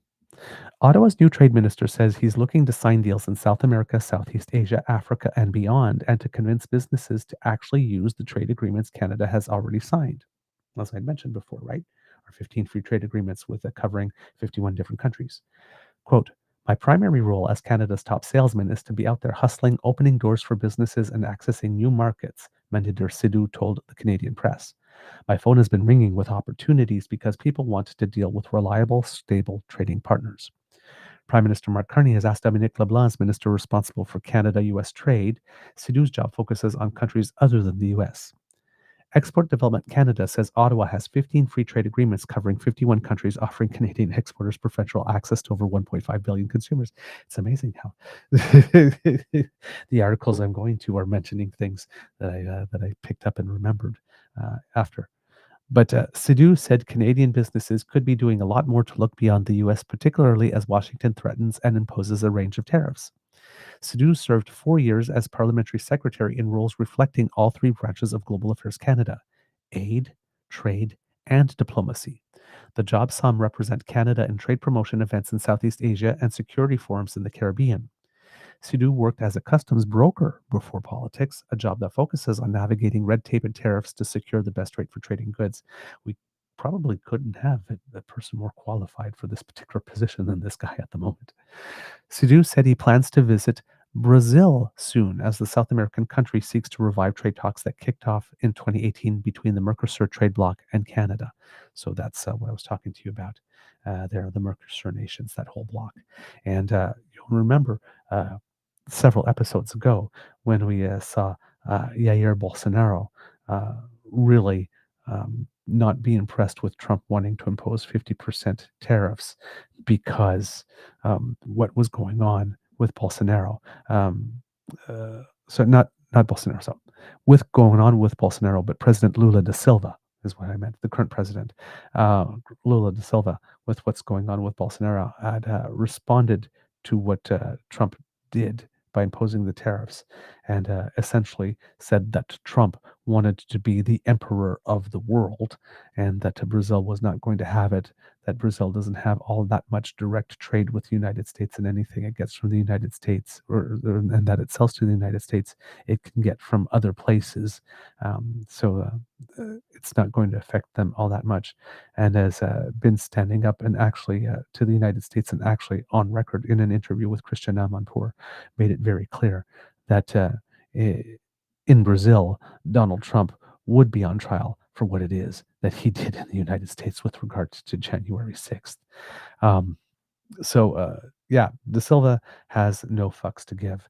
And I had mentioned that were I Prime Minister Mark Carney, I would be on the phone with Lula da Silva going, "Hey, want to be besties?" And that's when one of the kids actually pointed out, because I had forgotten at the time, that Lula da Silva, the president, was actually invited to the G7 as well. So Prime Minister Carney had invited both Claudia Sheinbaum and the president of Brazil to that G7 meeting in Kananaskis. Well, now it seems that our Minister of Trade is planning to visit Brazil soon. And to revive trade talks that kicked off between the Mercosur trade bloc and Canada. So again, all of those nations, Bolivia, Argentina, Brazil, Paraguay, Uruguay, Chile, Colombia, Ecuador, Guyana, Panama, Peru, and Suriname. Now, I'm not sure how much there is to do with Argentina, considering that they too have a president at the moment that is, how do you say, special. Yeah, but there is much to be gained here. Again, very interesting. Not only are we saying Hola Mexico, but we're saying Hola Brazil. Could be interesting. His predecessor, Mary Ng, put an emphasis on large trade missions, which took months to plan. The minister would sometimes fill a plane with corporate business leaders, spending a substantial chunk of time in one or two countries. But Sidhu said that he's hoping to bring smaller delegations of companies with him on his trips abroad, with a focus on specific sectors, whether it's South America, Indo-Pacific to Europe, or to Africa. Businesses feel like they're heard, but they're also getting higher level meetings on the opposite side in the countries that we take them into, he said. And Ottawa is also, the third track, navigating its trade ties with China as the two countries work to revive the decades-old Joint Economic and Trade Commission, a forum to sort out trade irritants. China has been roundly accused of engaging in coercive trade practices and of restricting certain commodities or services like tourism during political disagreements with Ottawa. Sidhu said the goal there is to offer stability to industry with an emphasis on, quote, how do we work through those challenges and how do we make sure that those conversations are facilitated? Sidhu also downplayed the chances of a bilateral trade deal with the United Kingdom. Trade talks collapsed last year over the UK's desire to sell more cheese in Canada and after Britain blocked Canadian hormone-treated beef. Both countries are using a temporary deal put in place after Britain left the European Union, and the UK will will soon enter a trade bloc that focuses on the Pacific Rim, Sidhu noted. He said Canada would still be open to a full deal. Quote, if UK and Canadian businesses already have access on 99% of the items that we trade, then if we're looking at trade agreements, we need to make sure that we're getting the best value for our negotiations, Sidhu said. He also said that Canada would consider sector-specific agreements with other countries instead of comprehensive deals that span most industries. Quote, we are getting very creative in how we can open up more doors, he said. Sidhu did not name specific countries where Canada might pursue sector-specific agreements. Canada had been looking at a trade agreement with India that would be limited to certain sectors before Ottawa suspended talks in 2023 following an assassination the RCMP has linked to New Delhi. Ottawa launched security talks with India this spring and agreed to re-establish high commissioners. Sidhu was circumspect when asked when Canada might re-establish trade talks with India. Quote, this is a step-by-step approach, he said, adding that the eventual return of top envoys will help, quote, to carry out those very important conversations. Sidhu said Global Affairs Canada is still sorting out how Carney's decision to cut spending in all departments will affect the trade branch. Quote, it's really going to be a focused approach of where we can make the best impact. So here in this article, right, we're talking about, well, not in this article, we're not talking about Mexico. That's a whole other thing here. But here we're talking about Brazil specifically. We're talking about the Mercosur countries specifically. We're talking about China, because China doesn't get a lot of talk loudly because with everything that's going on in the United States. But again, we have those tariffs on seafood and agricultural products because we agreed with the Biden administration to put the extra tariffs on EVs from China. And again, lots of discussion in Canada about whether or not we should maintain those sanctions for the benefit of coordination with the United States, given the United States is not being helpful in order to act on those tariffs from China to have them reduced. But because we are at least working together about reviving this mechanism, the Joint Economic and Trade Commission, that we can sort out the irritants, that would be a good step forward. So it's not, for people that are wondering, what's going on with China. We are working on China, right? There's a whole track for that, but it's just not as because both parties involved in these negotiations are behaving like rational actors. It's happening quietly behind the scenes, as diplomacy normally should happen. But it's not that there's nothing going on here, right? It hasn't been abandoned. And then we're talking about the UK specifically, because there were trade talks, that too has not been abandoned. But if the UK is planning to join the CPTPP anyway, right? And we already do have that deal with them, that temporary deal that we put in place once they left the EU, so that because we had a trade deal with the EU and not with the UK specifically. So we agreed that whatever terms that we were using with the EU would still apply to the UK while the UK was trying to sort itself out. So if we already have that, they're planning to join the CPTPP anyway, is there any real need for a specific deal between Canada and the United States that wouldn't be covered? Not the United States, the United Kingdom, sorry, that wouldn't be covered by either what we have now already or the CPTPP, right, which are terms that we've already agreed to. So again, no big rush on that one specifically.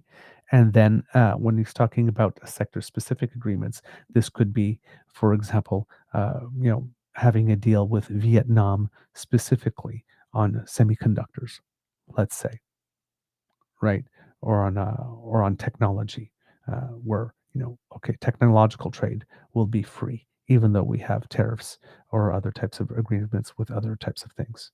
But establishing free trade within specific economic sectors rather than an overall comprehensive deal, which is indeed a creative approach here. So Canada, looking at different ways in doing things and looking at all our partners all around the world and how we can maximize the trade benefits that we already have. So again, these are a lot of things that are going on quietly in the background that we don't have to run around, make a lot of noise, rush to the cameras, brag about, hey, United States, we got other people to deal with, like this. So we don't need to provoke mango madness south of us. But if you're Canadian, you should know It's like, don't panic, don't worry. Quietly, behind the scenes, we are indeed doing the work. All right, kits and cubs. A couple of quick hits before we go. There's some wildfire uh, announcements that have been made. There's a wildfire burning near Holyrood, Newfoundland and Labrador, that has closed Route 60, a main road that runs through the middle of the community and is forcing some residents to evacuate the area. There are evacuation shelters set up at the CBS Arena. Please, that's near Consumption Bay. Residents in Consumption Bay North are once again being asked to evacuate, and the communities of Small Point, Adams Cove, Kingston, Blackhead, and Broad Cove are affected. There's an out-of-control wildfire that's about 1 kilometer from the communities and has grown considerably since being discovered. On Vancouver Island, the Rustley Ridge fire has affected 389 hectares. It's also deemed to be out of control. Officials there are asking people to stay out of the water, to leave room for water bombers and helicopters to land on the water and do what they do without impediment. 390 homes are being evacuated, with another 238 that are on evacuation alert. So that's some important news there. On the labor front at Kits and Cubs, there's a possible return to the picket line for thousands of postal workers who, as Canadian Press reported last week, collectively rejected what Canada Post has been billing as its final offers to unionized urban and rural mail carriers following a 2-week mail-in vote. This is based from iPolitics here. The Canadian Union of Postal Workers said on Friday that 68.5% of urban mail carriers who voted were against the deal, while their rural and suburban colleagues were 69.4% against. Quote, the offer included wage hikes of about 13% over 4 years, but also added part-time workers that Canada Post has said are necessary to keep the postal service afloat. As the Toronto Star points out, the workers, quote, have been in a legal strike position since May 23rd, but their strike action has so far been limited to a ban on overtime work. The union, which has advised members not to accept the offer, lost no time in celebrating the outcome of the vote, which was conducted by the Canadian Industrial Relations Board at the request of Federal Jobs Minister Patty Hajdu, who is now urging both sides to return to the bargaining table and come to an agreement that works for both of them, as per a statement that she posted to her account on Twitter. Quote, with the government's help, the corporation threw everything it had at us, said the Canadian Union of Postal Workers. Quote, the employer launched a propaganda campaign like we've never seen before. For months now, we've heard nothing but scare tactics and fear-mongering from Canada Post, and yet members stood up, stuck together, and they made their votes count. With these votes behind us, Canada Post must now recognize that the only way forward is to negotiate ratifiable collective agreements that meet postal workers' needs. The time for games is over. For its part, Canada Post is, quote, evaluating its next steps. Quote, while we are disappointed in the results, we want to thank employees for participating in the process. This result does not lessen the urgent need to modernize and protect this vital national service. However, it does mean the uncertainty that has been significantly impacting our business and the many Canadians and Canadian businesses who depend on Canada Post will continue. So this was the second vote that they had on this. The union didn't want this particular deal and didn't want the vote, but it was after 1.5 years of negotiations, about 20 months in total. So yes, as I said, the Union of Postal Workers had asked the members to reject it in protest. They did, yes, we'll see what happens at the moment. Minister Hajdu has also mentioned that federal mediators are still available to help with the bargaining process if both parties would like to access them. So we'll see what happens with that. And there's also some news about potential labor action at Air Canada as well that might be on the way. So we'll keep our eyes and ears open for that, Kits and Cubs, and maybe have a little bit more about what's going on at Air Canada on another show for you. Before we go, Kits and Cubs, a little bit of news of Canadians who make us proud. Victoria Mboko is still at it. She can't stop losing, can't stop winning, I should say. She played in her quarterfinal match at the National Bank Open and handily won it in 2 straight sets, and has advanced to the semifinal there. And she is now, as a result of that victory, risen to number 45 in the world. I think she started the year at 352. So she's just like sizzling her way up the rankings. Two more wins, and she wins the whole thing. And at the moment, uh, she's looking rather unstoppable, I have to say. Next match will be a test, though. She's playing Elena Rybakina from Kazakhstan, I believe, who I believe is ranked number 11 in the world. So could be, again, a big test. But then again, she just took out the number 2 in the world 2 matches ago. So nobody knows where the limit is for her. But right now, it seems like the sky is the limit. And again, success begets success, winning begets winning. And she's playing with such incredible confidence. Yesterday in the match, in the second set, she started a little bit slow. She was down 2-0. And then I think went on to win the next 6 games in a row to close at 6-2. She's just ridiculously phenomenal. So yeah, we'll keep an eye open for her. I believe that her match is not tonight because they get a day off in this new format that they have. So it will be on Wednesday night or Wednesday day.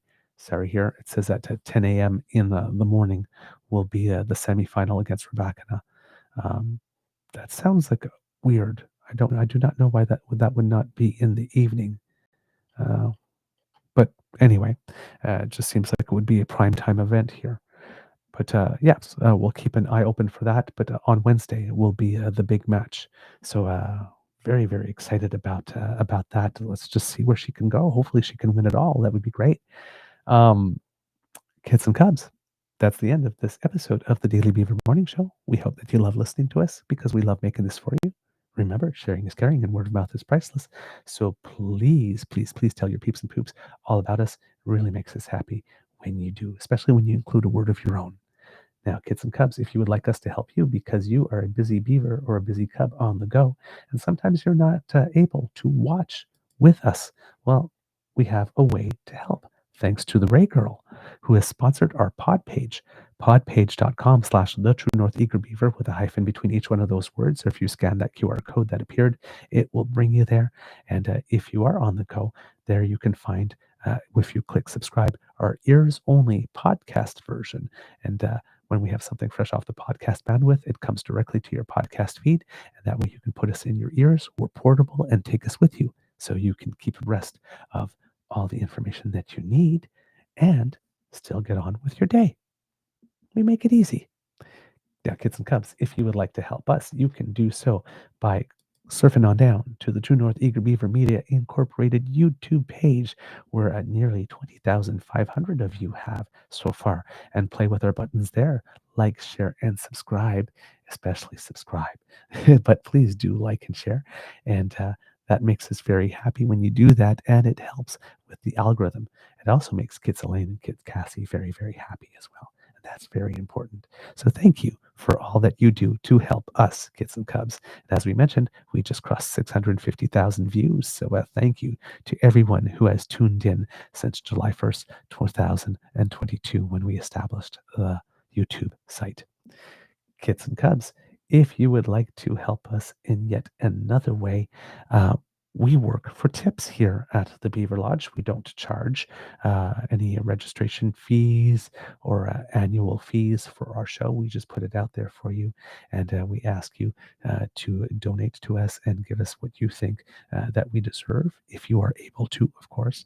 And if you would like to help us with the costs that we incur to bring this show to you, well, kids and cubs, you can do that via a contribution to the Eager Beaver Lodge's Emergency Hydration Fund, where every day we do our best to fight the scourge that is dry beaver, because a happy beaver is a moist beaver. So, kids and cubs, if you think that your favorite beaver and grizzly have been doing a good job and you want to give us an add a beaver and add a grizzly via a cup of hot chocolate or a cup of coffee, a little donation to our hydration fund would mean the world to us. Thank you so much. And again, I believe I don't know if I have mentioned it, but I will mention it again just in case. That's coffee, ko-fi.com/eagerbeaver, all in one word. That's where you can go. Now, if you are buying Canadian and want to bypass the U.S.CE Tech Bros, then you can do a bank-to-bank transfer via truenortheagerbeaver@gmail.com. That's where you would send your donation kits and cubs. And when you do that, not only do the CE Tech Bros don't get to be the middleman that to take a cut from it, but we get 100% of your donation and you're buying Canadian. So it's win-win-win. So we thank you so very much for all that you do to help us. Your enthusiastic expressions of encouragement do mean the world to us. And as we mentioned, if you're not able to contribute financially, the gifts of your attention and participation are the ones that matter the most to us. And True North Eager Beaver at gmail.com is where you can write to us to let us know what you think about the show, good, bad, or ugly, or if you have some guest suggestions, we love to hear from you. So thank you, for writing to us. We appreciate it. And if you want to reach us via our socials, at True Eager at the Blue Sky Beaver Lodge. Very important. Also on the shitter and Kits and Cubs.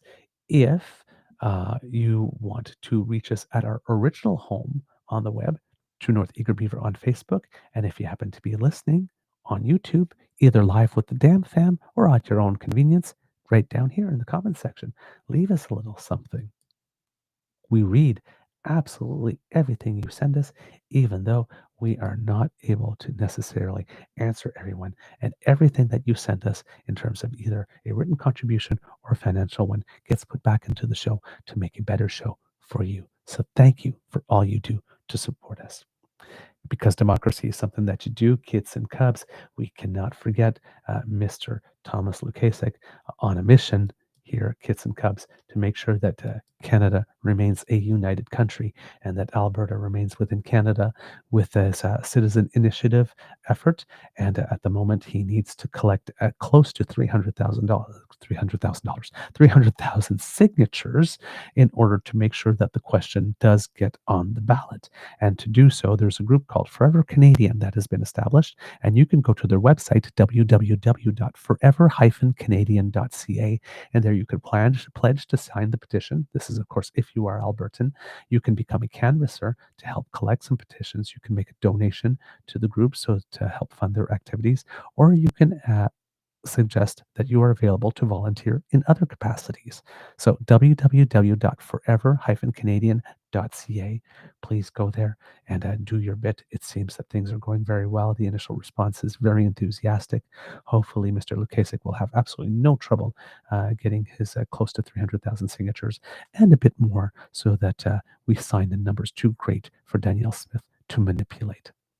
Very, very important, because we know what kind of person that she is. Kids and cubs, words of wisdom. I'm not really good on the wisdom part. Mr. Grizzly's better on this part. But kids and cubs, I would say words of wisdom. Take a risk today, a calculated risk, but take a risk. Go a little bit outside your box. Push yourself. Right? Whatever it is, whether you're playing a sport, whether it's something at work, something at home, whether you're deciding that you're treating yourself to go out to eat and try something on the menu you haven't tried before. But take a little bit of a risk today. See what happens. All right? But a calculated one. Don't be foolish. Kids, it could be a tough world out there. So please be kind to and gentle with yourself. And now, at the count of 3, if I may ask for your indulgence, could you please say, Mr. Beaver, please cue the cock on 1, 2, 3. Ah, so beautiful. I must oblige. Good morning, this is the Eager Beaver Show. You are listening to a True North Eager Beaver Media Incorporated podcast.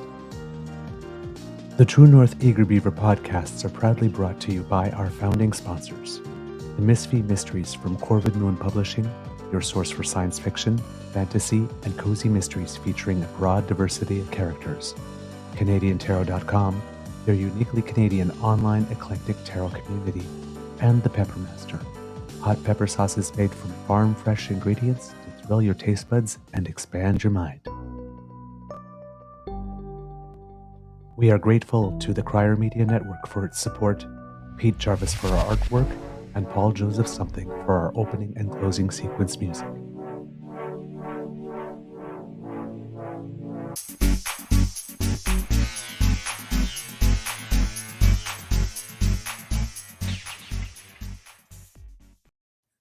I didn't quite stick the landing there, did I, kids?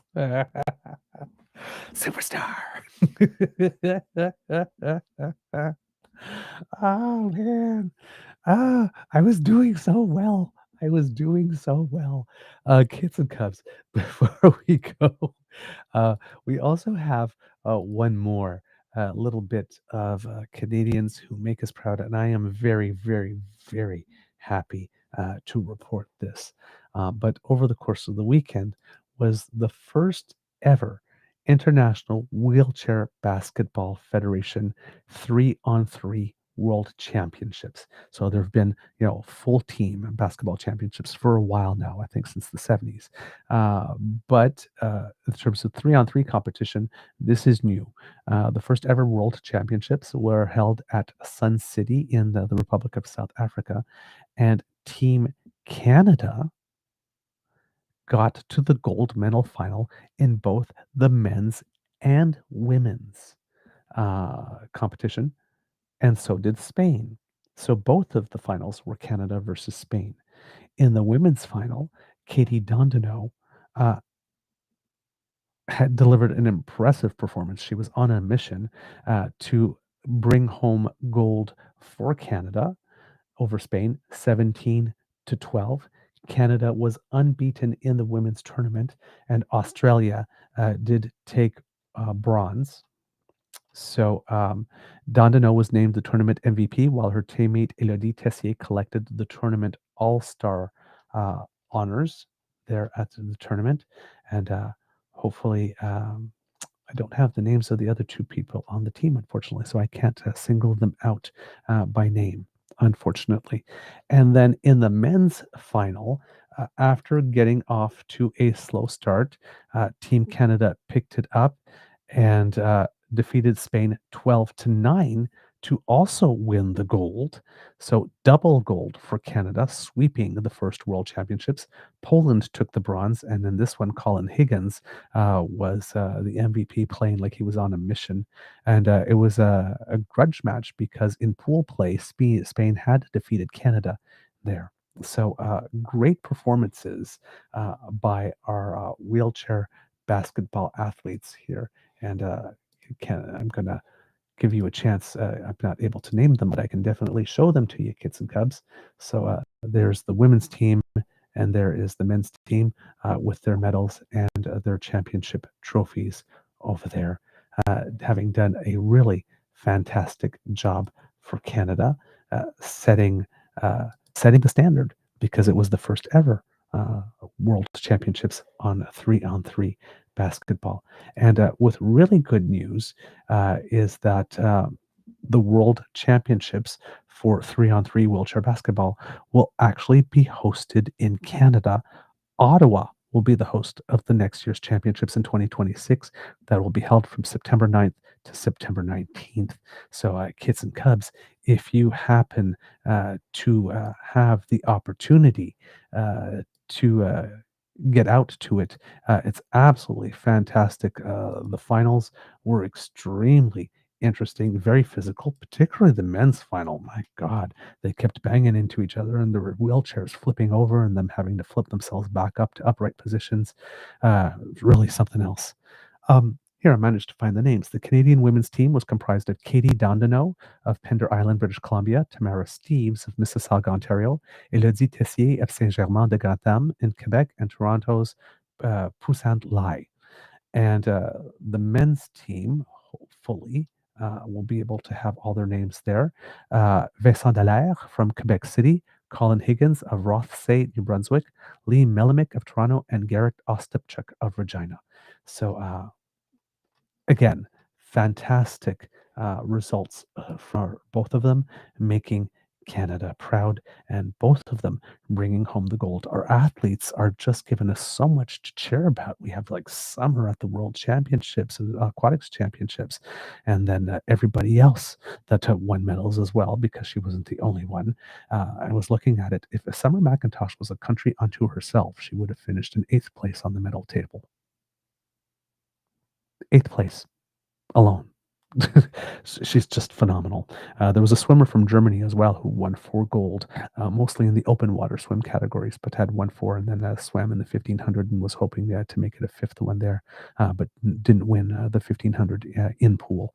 But Summer McIntosh, Victoria Mboko, women's and men's wheelchair basketball 3-on-3 teams, just bringing in all the glory. We are very, very, very spoiled. But hey, it's nice to be able to end the show on a positive note, celebrating Canadians who make us proud. All right, kids and cubs, that's all I have for you. Wish me luck on the tennis courts today. And we will see you tomorrow.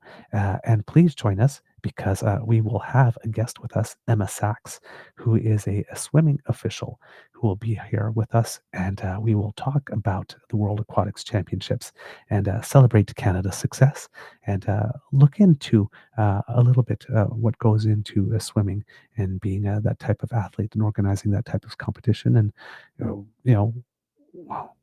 where Canada can go, because not only did we do very well, but we had a lot of 4th places here as well, and lots of growth and development. So the team is growing, and there's much more potential. So we'll be able to talk about all of that, and she's just delightful as well. So I'm sure you will all enjoy her.